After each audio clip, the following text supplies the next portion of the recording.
दोस्तों आप देख रहे हैं भोजपुरी खबर लाइव। दोस्तों अभी अभी खेसारी लाल को लेकर एक ऐसी खबर आ रही है जिसने सबको चौंका दिया है। भाई साहब खेसारी लाल यादव का 1 मिलियन गाना क्रॉस कर गया है और यह यूट्यूब का सिस्टम हिला दिया है। आखिर इसके बारे में क्या है पूरी सच्चाई, चलिए हम आपको विस्तार से बताते हैं। दोस्तों सबसे बड़ी बात यह है कि खेसारी लाल इस गाने में कमर में दागी भाई साहब, यह गाना में खेसारी लाल और इनकी साथ में हीरोइन जो वीडियो में नजर आ रही है, यह कमाल कर दिए हैं।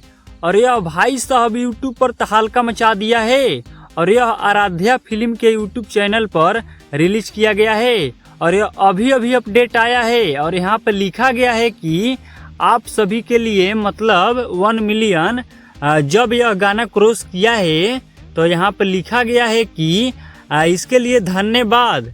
भाई साहब अगर गाना नहीं सुने हैं तो तुरंत सुन लीजिए। बाकी आप लोग इसके बारे में क्या कहना चाहते हैं, अपनी राय हमारे को कमेंट बॉक्स में कमेंट कीजिए।